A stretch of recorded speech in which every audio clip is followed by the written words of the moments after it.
This is our inaugural event for the Museum of Natural and Cultural History's Fall Archaeological Lecture Series.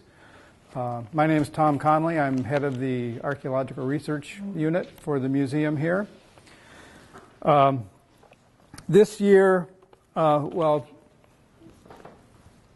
this is the 24th year of the Fall Lecture Series, part of the statewide Oregon Archaeology Celebration.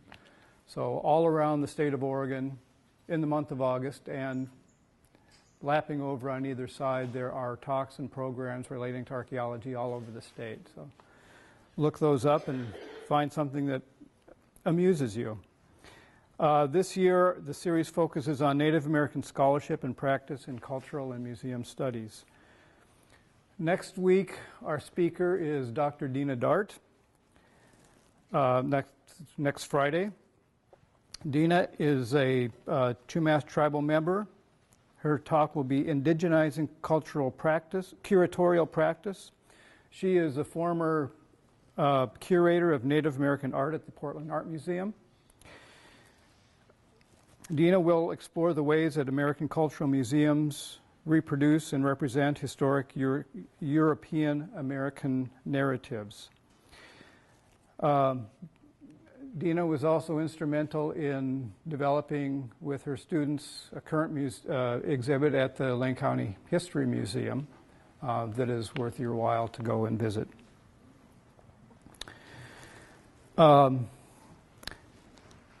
This evening, it's my privilege to introduce Dr. Jason Younker. Jason grew up in the Coos Bay neighborhood, where he was steeped in the environment and history of his Coquille tribe. Following a brief run at professional baseball, he returned to school and completed his PhD in anthropology at the University of Oregon in 2003. Dr. Younker then took a position at the Rochester Institute of Technology in New York, where he became a tenured associate professor and chair of the Department of Sociology and Anthropology. He also served as the school's liaison to the Native nations of New York and Southern Canada, and was hugely successful in recruiting Native students to a path in higher education. In 2014, Jason returned home to the University of Oregon, where he now serves as Assistant Vice President and Advisor to the President on sovereignty and government-to-government relations with Oregon's 9 federally recognized tribes. Please join me in welcoming Dr. Jason Younker.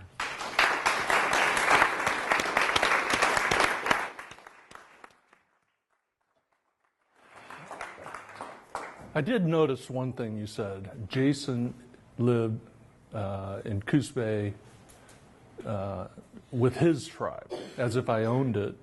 And I only mention this because there are a few Coquilles in the audience tonight, and I swear to you I've not been telling everybody that I own the tribe. The Southwest Oregon Research Project has been a labor of love and hate.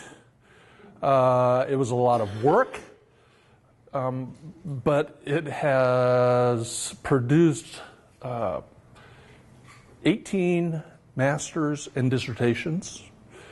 I think 11 tribal scholars, or 11 scholars total in there, 6 of which were Native American and used some of these collections. I'm going to talk just about the surface of this because the Southwest Oregon Research Project, also known as SWORP, has become quite famous.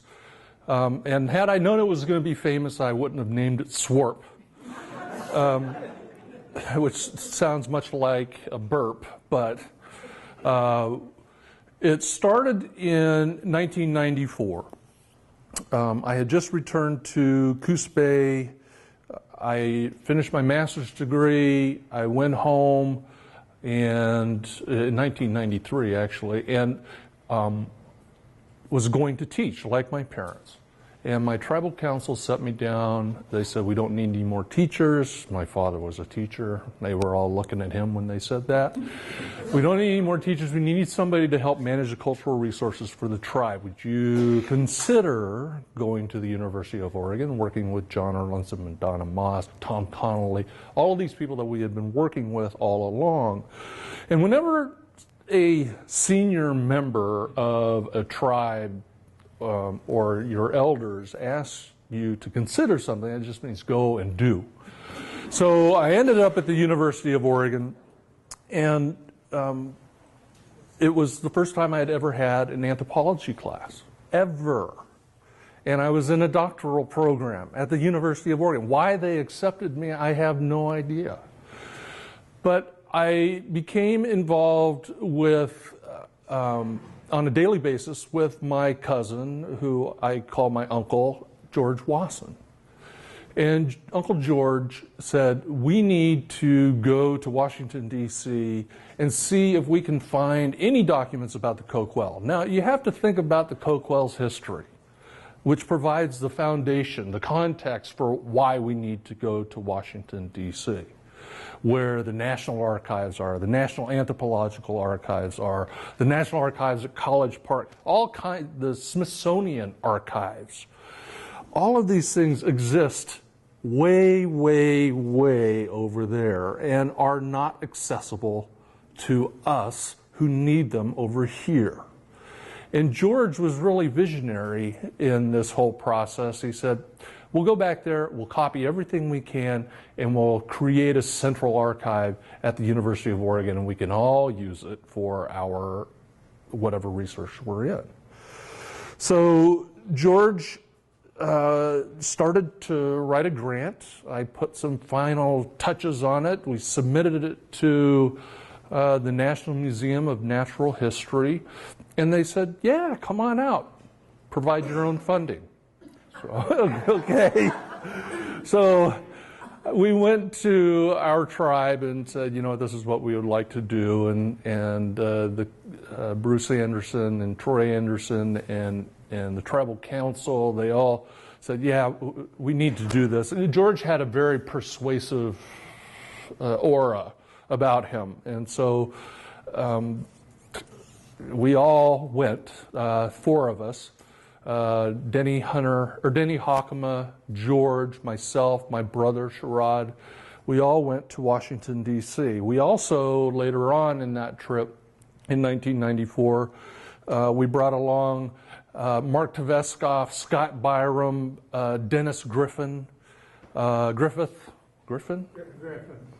who's now the state archaeologist. We brought them along to do some research as well, not only for us, but also so that they could do some personal research.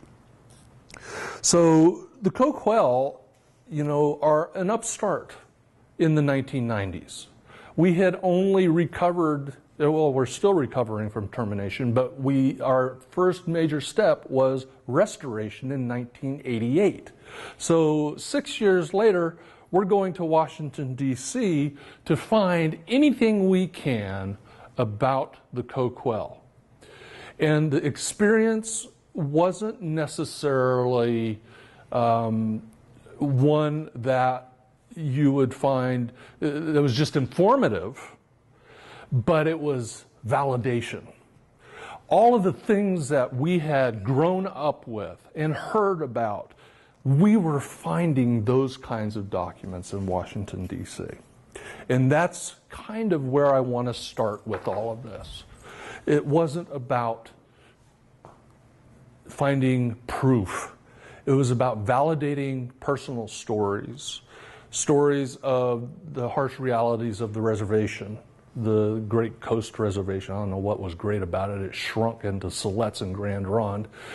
And most of us starved on the reservation. But it was about finding those military records.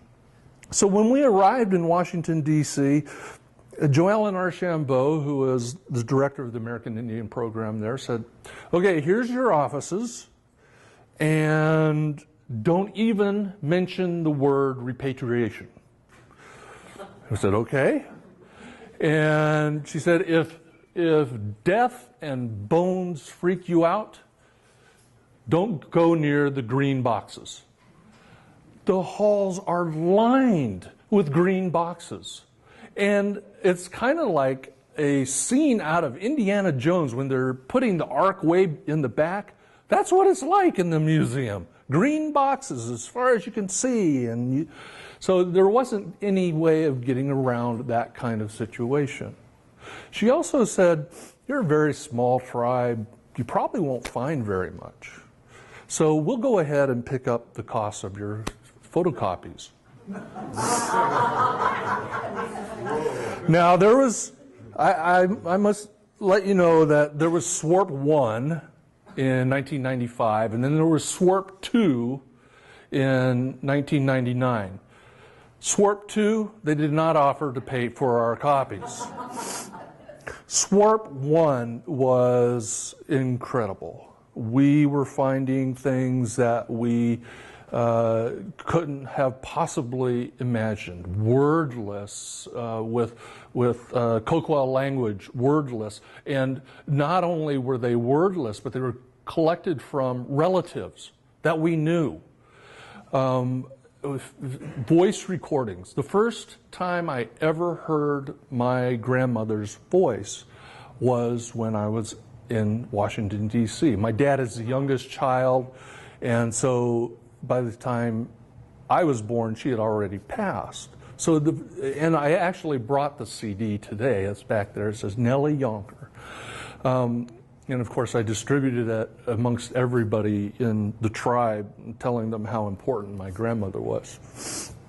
There were photos of people and places and buildings and cooking demonstrations, the voice recordings, the song recordings, the maps were absolutely incredible. The military records, even the letters that were going from Silet's blockhouse to the Secretary of Interior were enlightening. And so here we are finding all of this stuff, and we're not sure exactly what we have to do. How do we get it back home? We know that it's very, very important to get it back home so that people back in Coos Bay or Eugene or wherever they are on the West Coast will have an opportunity to look through these things and find the important nuggets that are important to them. And us as archival researchers have to make sure that we cast this very, very broad net. So now we're not only looking for the Coquille Indian tribe, we're looking for the Coos, Lorimqua, Sayusala, the Tolowa, the Hoopa. We're looking for everybody that we know we have relations with, because some of their traditions and stories and culture is directly related to us. Their history is of Indian and white relations is very much similar to what we had experienced at the mouth of the Coquille River and all of its tributaries. So we decided that we were going to cast this very, very broad net, looking for everything that we could find that would relate to us and our neighbors. Not only would this be a good experience for us to do that, good effort for us to do that, but when we get home, there's a lot more possibilities for other researchers, future researchers. By the time we had finished in 1995, we found close to 60,000 pages of information, microfilm. We found some of the oddities we found. We found a sack of flour that Silet's agent had sent to the Secretary of Interior. None of the flour was there anymore. Well, it was halfway in the envelope and in the box, and the mice had chewed through the box and got to the flour. But it was showing how well these Indians are doing on the reservation. Then you go and you look at some of the military records, and it demonstrates a complete opposite picture of people running away, people starving, those people with treaties, ratified treaties, and those people without ratified treaties. All of these different things were much different than what the fake news, if you will, that was coming out of Celeste's agency. So we started collecting and ordering for copy anything that we could. And I feel really bad for the people who were there working on Southern Oregon coast research at the time, because we hogged all of the documents. We said, all right, take this box, copy this box. And some of the boxes I brought with me today. I also have back there maps and some CDs and the finding guide and everything else. So you can go, and those are just the scraps of the real collection, which is in the Knight Library. Those are the scraps that were in my office, and thank goodness I found them. So in 1995, we found 60,000 pages of material. We had ordered it to be copied and mailed to the University of Oregon, because what George envisioned was a central archive at the university.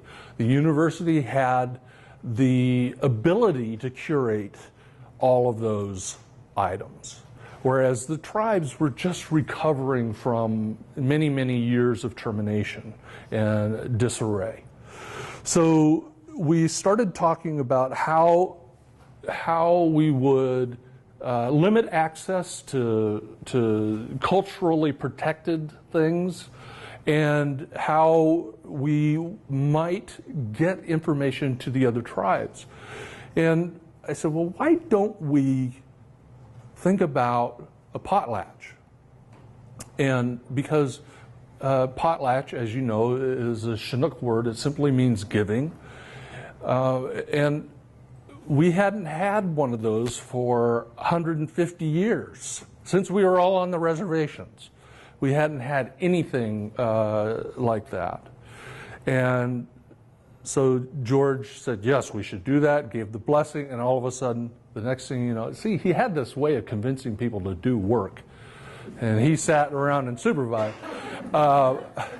And so we found the resources from the tribe again, and we invited 9 tribes, and all of which had pertinent information in these collections. And it was, again, it was the first time in 150 years that we had ever been in a potlatch with these particular tribes. And it was held here at the university in Willamette Hall, or not Willamette Hall, Oregon Hall? No, it was Willamette Hall.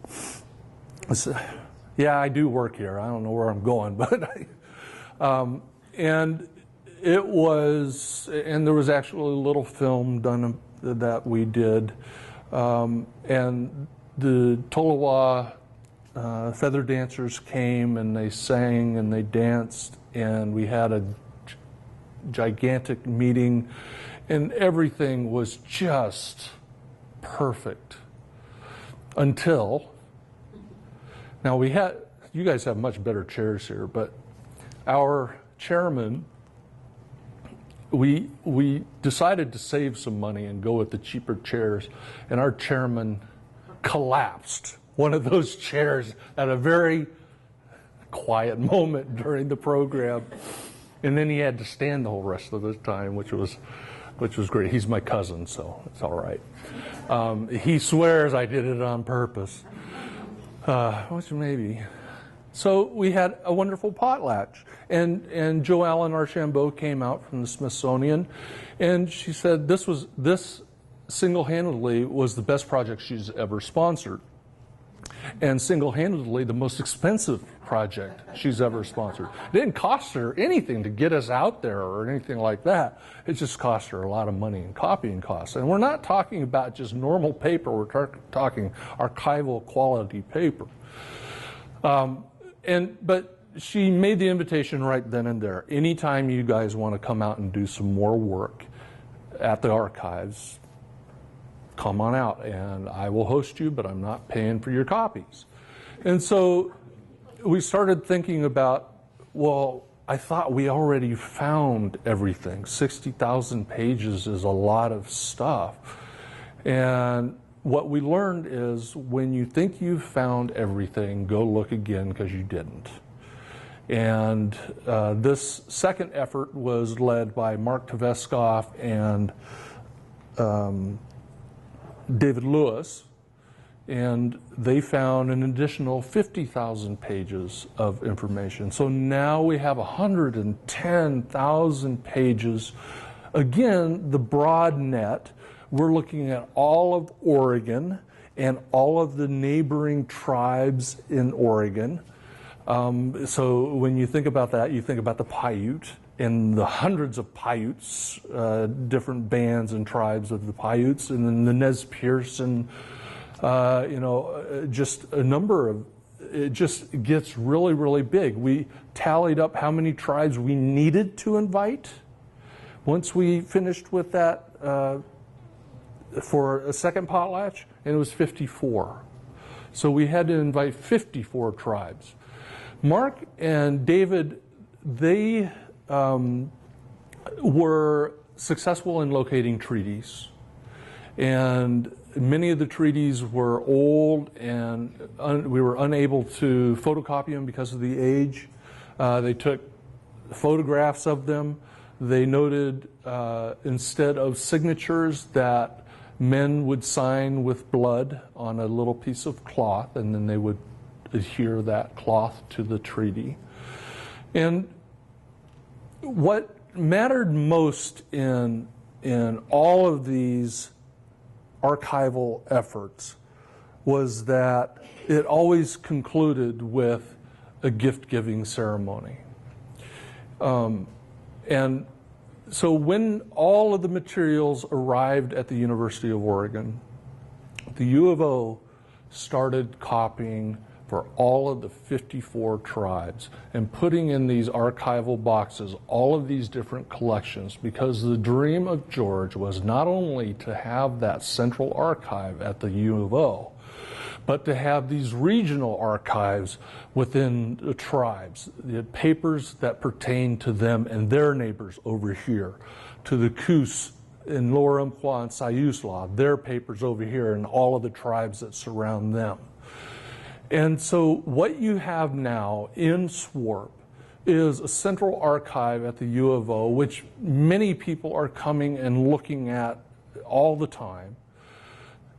But you also have locally accessible the papers and photographs and voice recordings all at these different tribal locations, whether it be at the Warm Springs or the Burns Paiute or the Chopins, Shoshone Bannocks, I mean, all over the place. All of these different tribes have a little piece of SWARP. Nowadays, I get to travel all around the state and all across the region. And some of the people that came to the Potlatch, they come up to me and say, I remember you. You were a lot skinnier. And when are you guys going to SWARP us again? It's not like a action or so. It's a potlatch that you get SWARP materials. I can tell you that I'm more known for SWARP than I am for and the things that happened after SWARP than I am for my good looks and other things. After I left here with my PhD and went to New York, I was contacted by the Haudenosaunee, the Iroquois Confederacy. And I actually got to work with Oren Lyons on this.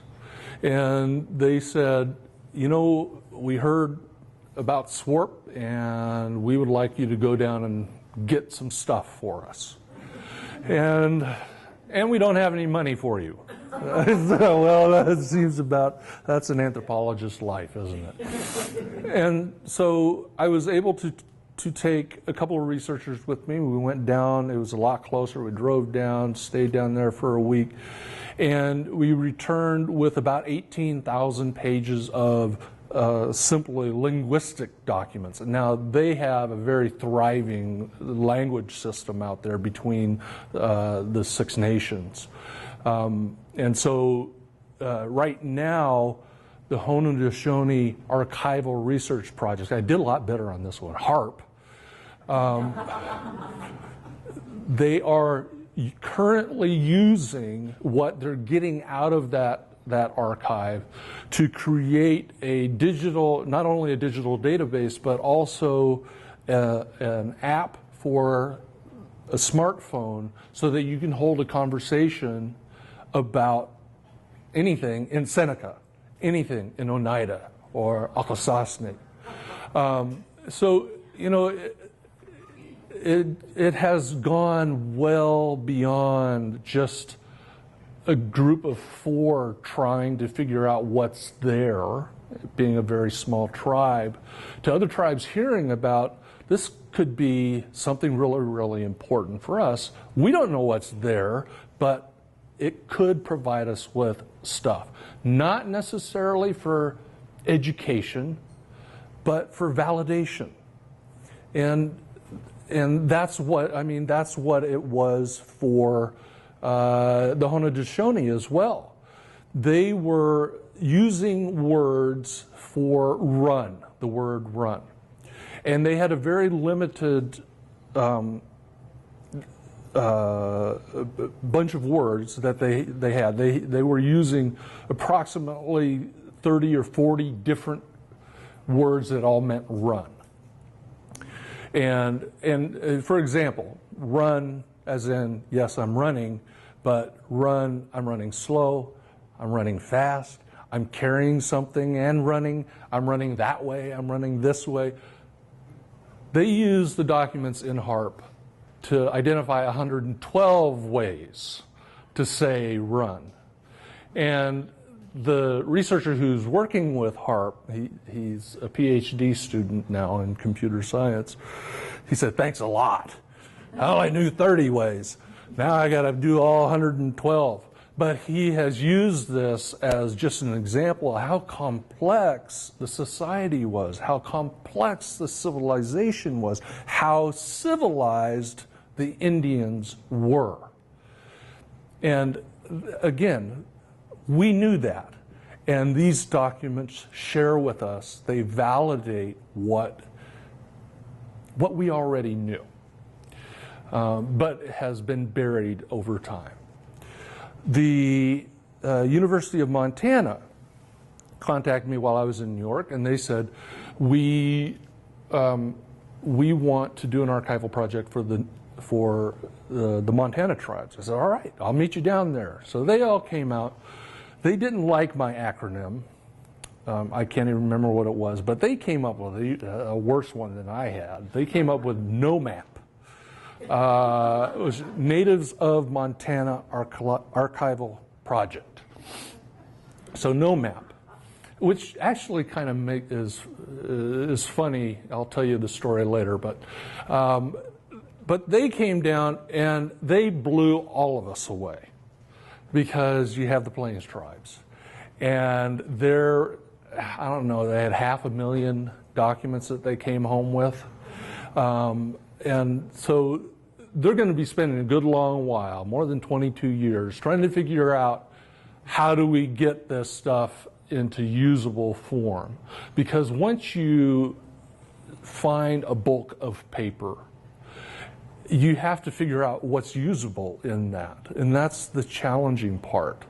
And because it's so massive, how do you navigate? That was one of the things that we learned while we were there. Finding guides. Finding guides, the personnel that work in the archives, elders who say, I remember a name, look this name up. We created what started out to be only 300 words. We called it our Kiwi, keyword identifier list, Kiwi list. And we used this list and created this list, alphabetical, all the things that we knew that were Coquille that might give us, like Coquille, the river, Humbug Mountain, down in Tututane country, South Slough, Joel Palmer. All of these are different words that you can use when you're cross-identifying with a finding guide. And so we took our 300-word list and we cross-identified in these finding guides and said, okay, there's that Joel Palmer again. Let's order that box. And then we would confirm or deny whether or not the paper in that box was worth copying. If we found a word that we had never heard before, but it was with the Coquilles or with the Coos, we added it to our list. Our list now is over 800 words, and we used to have it memorized when it was 300, but 800 words is a very, very long list. And we still use that whenever we go. It was taken up to Seattle to find more documents up there in Seattle at a repository up there. This ability to find things using this list reminded us that we needed a finding guide for what we had brought back. David Lewis, who graduated here, he was my office mate while I was a student here. He's Grand Ronde. He created the finding guide for the swart materials, and I actually brought a copy back there. It has, bless you, it has all kinds of notes in there and little stickies and everything else. Don't remove the stickies. They mean something. I have no idea what, but they mean something. But you could thumb through that and you could see how important some of these documents might be. Voice recording from Coquille Thompson. Map showing the locations of tribes and the lands ceded by them. Map of the Great Coast Reservation. My brother and I were back there, and George and Denny had returned home. It was a 10-week stint, and we decided to go out to the map archives at College Park. And all my life, when I was growing up, I would ask, well, how come we're not Indians? Oh, they lost the map. And you know, as you're growing up, when you're getting the same response from the elders, you see that it's a painful response. So after a while, you don't ask the question anymore. But you're always wondering, what the hell does I lost the map mean? So I'm back in Washington, D.C. My brother and I had just ordered these maps to be brought out, and we roll out this huge map, and we see that it says third class, second class Indians. And we just assume that the coastal Indians are first class. And my sister-in-law's in the third class area over here. Don't tell her I said, oh no, it's on internet. Well, that's where they are. I didn't put her name on there. It was just where their tribe is. And we rolled it out. My brother and I were looking at it and I said, wow, this is really cool. And there's this river and there's, oh my gosh. And back then when I could see, we were reading Kalapuya ceded this area in 1855. we'll move to the coast, and then it had a little place where there was a coast reservation all outlined, and then it had the Coquille over here. It showed all of these different tribes in the Willamette Valley and west, where all of them were when they signed the treaties. It doesn't mean that's exactly where they were from. It's just where they were at the time they were discovered. And this map appeared to be the map that we had heard about. So the story behind the map is that in 1853 they signed a treaty with the Coquille. In 1855 they signed another treaty with the Coquille. Before ratifying those treaties, they rounded up the Coquille and took them to the Great Coast Reservation, which was north of Florence and all the way up to almost the Columbia River and back to the Coast Range. It was a very huge area that was unsuitable for cattle, that was fairly absent of estuaries that we were familiar with, and rocky cliffs. So they removed the Coquilles up there, along with virtually everybody west of the Willamette Valley, the Cascade Range, and put them onto this Great Coast Reservation. Joel Palmer then sent the treaties that he had signed back with that map to Washington, D.C.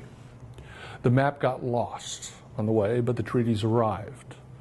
Treaties arrived, but no map. Congress said, we'll wait for the map. They never found the map. The treaties were finally read in 1880.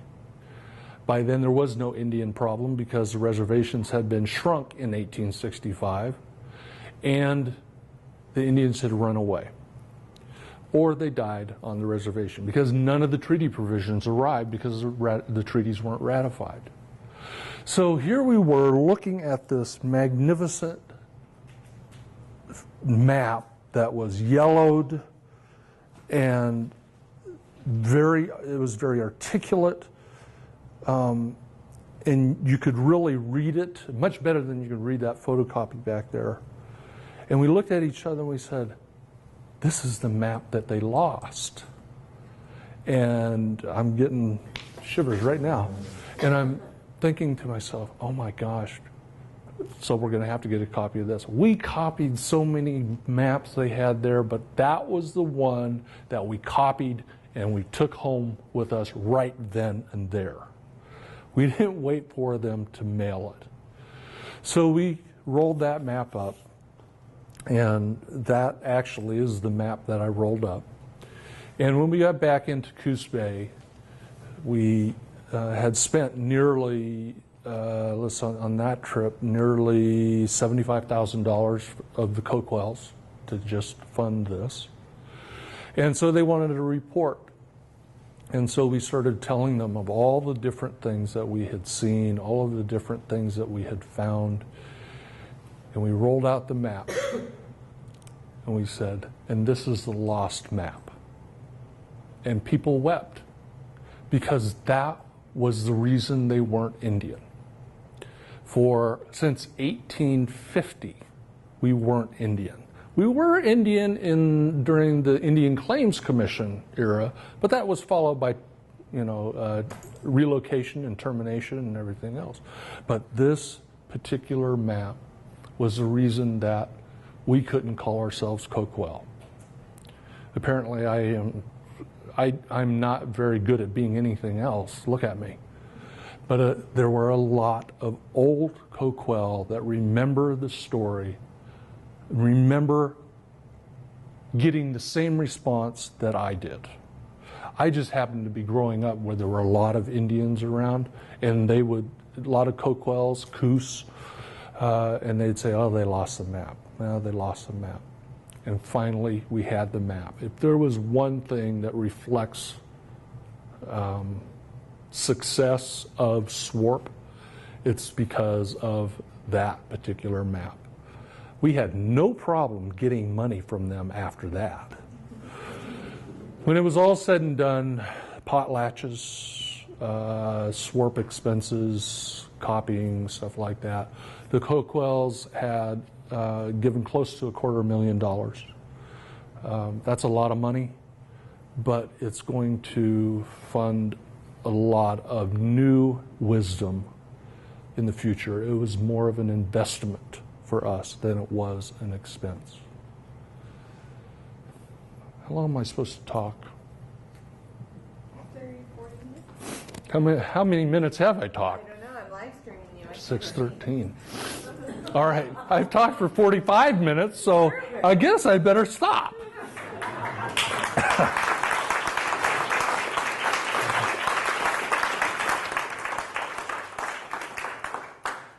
can take some questions. Yeah. So, who was it? I'm sorry, I should probably know this, but I just moved to Oregon from North Carolina. So, who was it that was it the U.S. government in Oregon in 1850s who were getting the treaty signed and making the map? And it was U.S. government. Yes. That wasn't a local initiative. No, it was General Joel Palmer, who was the first Secretary of, I can't remember what his title is. I won't make it Was wrong. there any reason why was the map deliberately lost? That's how it is in my story. We don't know. We don't know. We just know that it never arrived, and Congress wouldn't read the treaties without the map. What Congress said is we need to know where the reservation is going to be. Why did they even make the map, though? I mean, why make the map? It's complementary to the treaties. I don't know. I mean, why make reservations? So, Back then, they made maps of everything. yeah, you did, because nobody knew where to go. That's one of the reasons why Native people who ran away from the reservation were actually able to survive. Of course, when we returned to Coos Bay, we were kicked out of all of the good parts of town.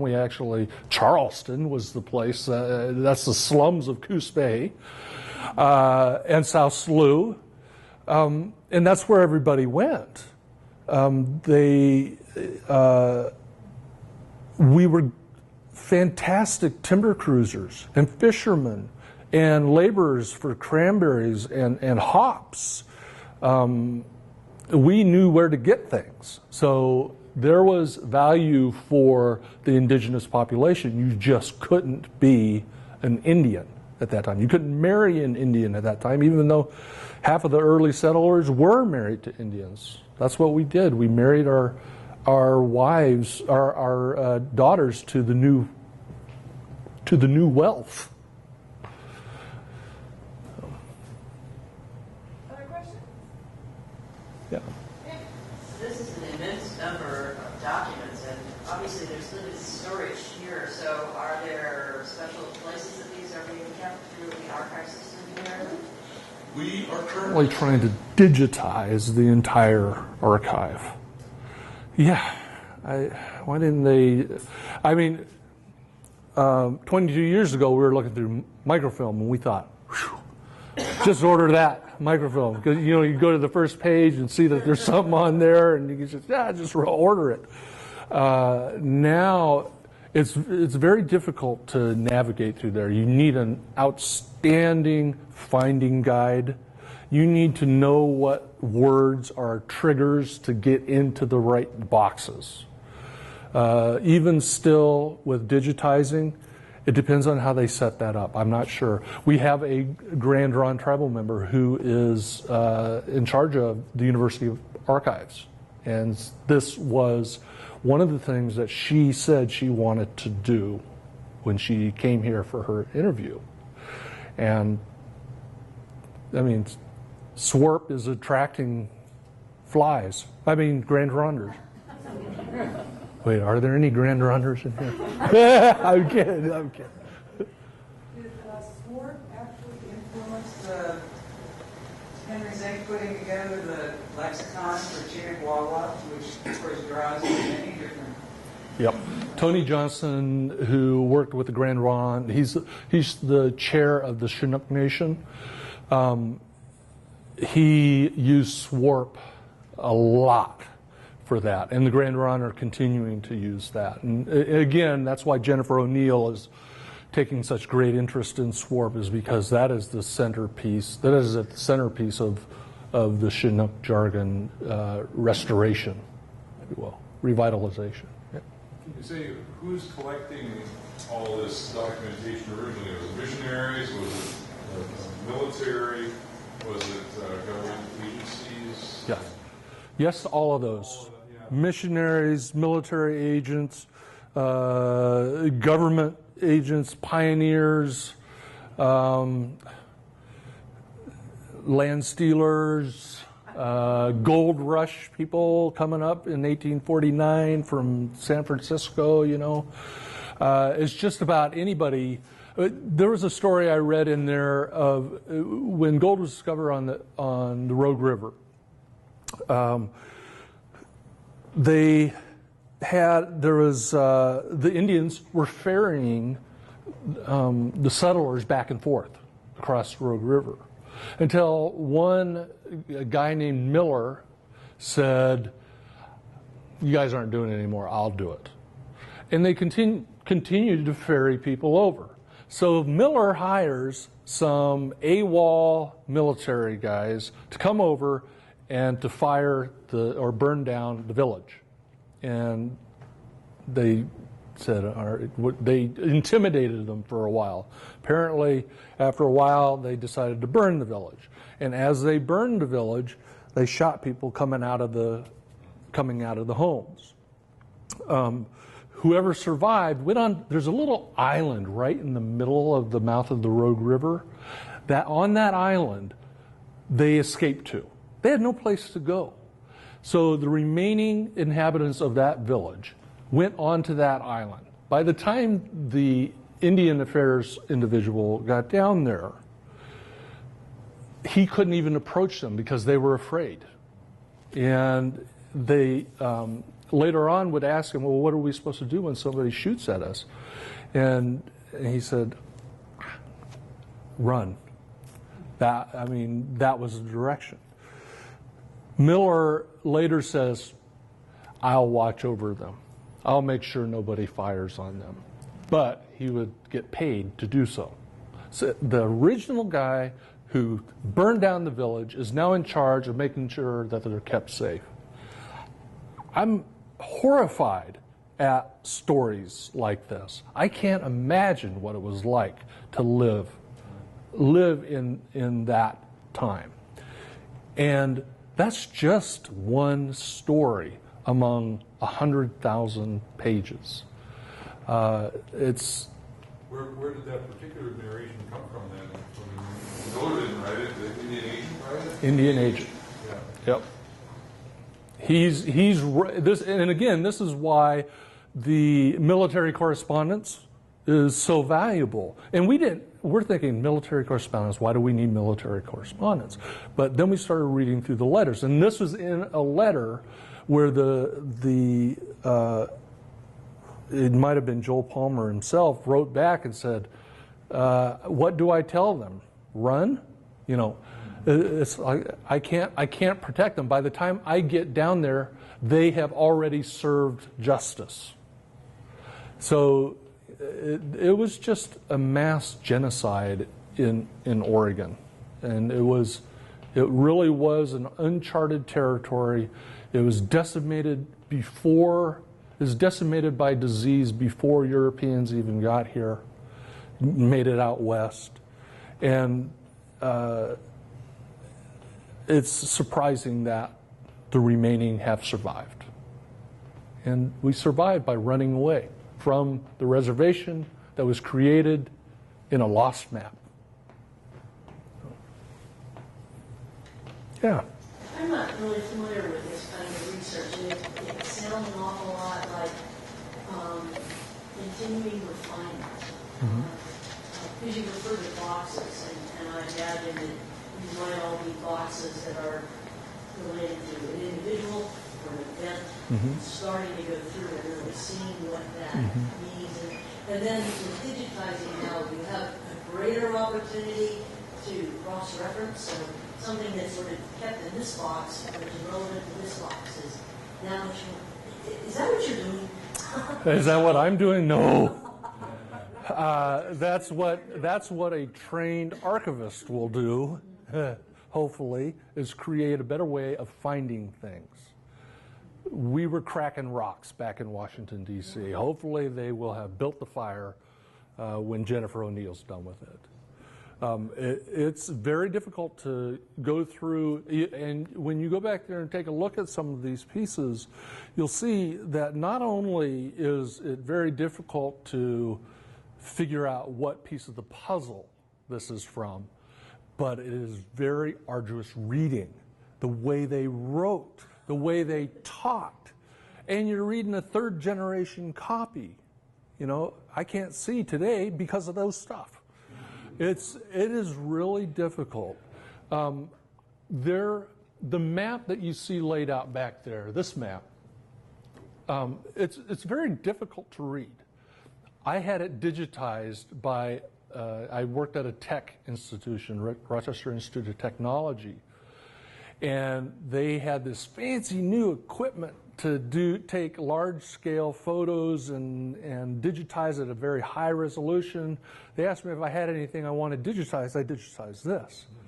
And I can now zoom in on what was written at that very exact spot on and who signed that treaty. And it's hard to read it when you're looking back there. But I hope that that's the quality that we're going to end up with not only the maps, but also with the handwritten letters. We're talking thousands of handwritten letters back and forth from, we found a plank, a wooden plank that showed dry rot and insect wounds, I guess. And we had a hard time photocopying that. But, I mean, some of these, if you're looking for something unusual, and I don't think you can go to one piece of paper in there. It all has to be you have to be able to piece all of the different things together. David Lewis, again, he did a great job at creating that finding guide. I'm able to go find stuff right now. But the hardest part is, I found stuff back there in D.C. 22 years ago, and I said, I will find that later. I'm still looking. Bill Sturdivant. And we had so much help back there from the archive personnel that would let us go into the stacks. And we're like this because they shrink the room so they can fit more stuff in there. And we're in the stacks, and they let us go.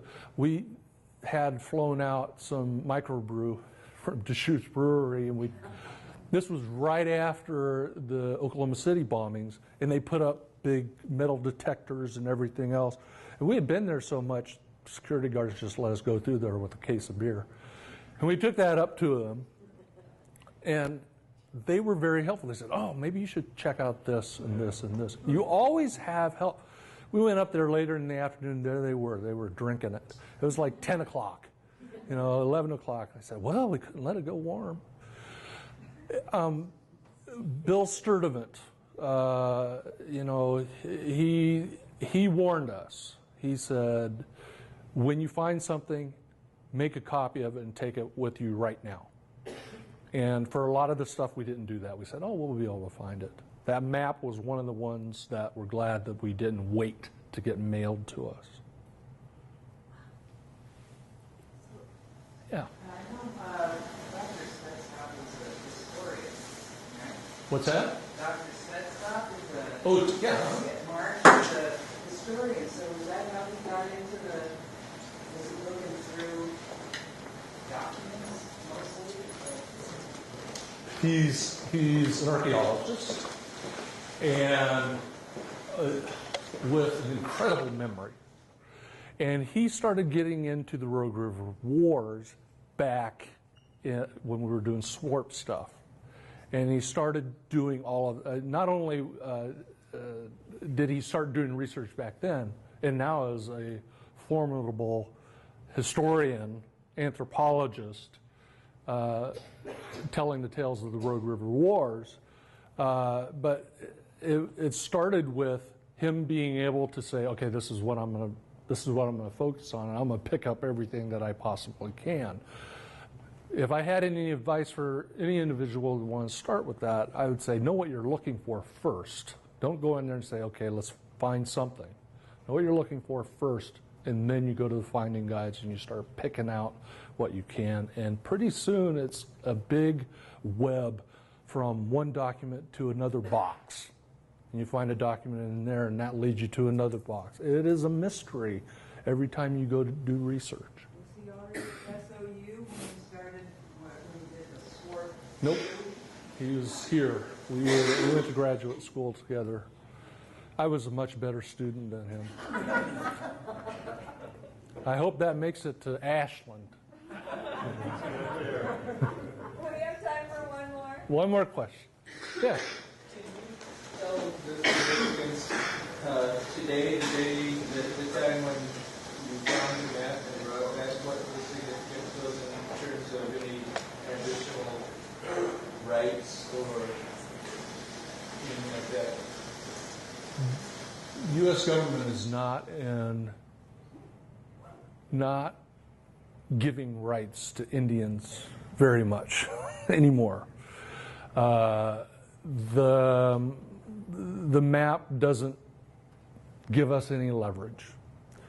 They know we have treaties. They know we have 2 treaties, but it isn't going to get us any of the 900,000 acres that we ceded away. They tried to pay us 5 cents an acre in the 1940s after we won our lawsuit against the government.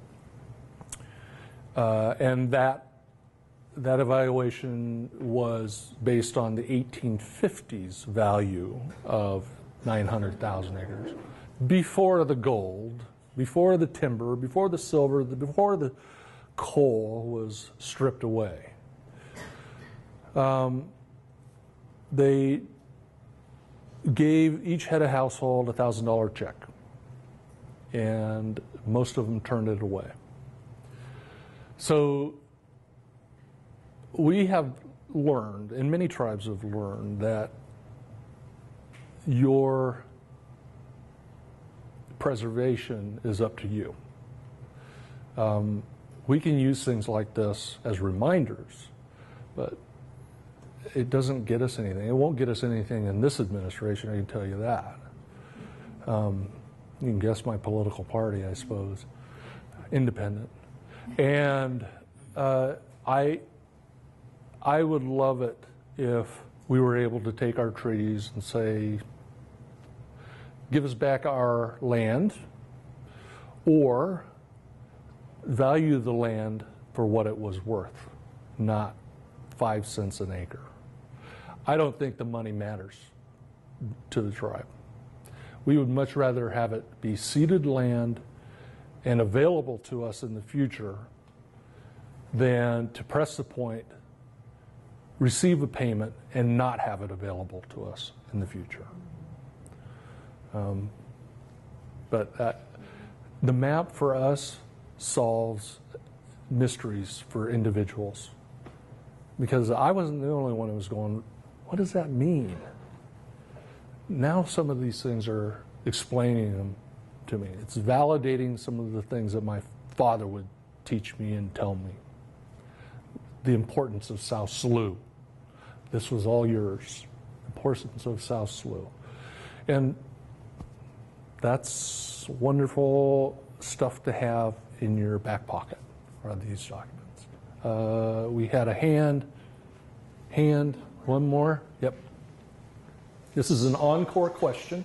Oh, yeah, it's related to the last one. Did it affect or clarify treaty rights? No, we don't have treaty rights. Nope. Treaties were never ratified. so they don't exist, except in the archives. So, I mean, that's the difficulty with that, is that, you know, if that map hadn't been lost, we'd probably have a reservation like the Warm Springs or the Umatilla, which were in the Burns Paiute, which were protected by ratified treaties. And everybody in the West didn't have those ratified treaties because of that map. That's all I have for you. Last time you bought me beer, there's no beer.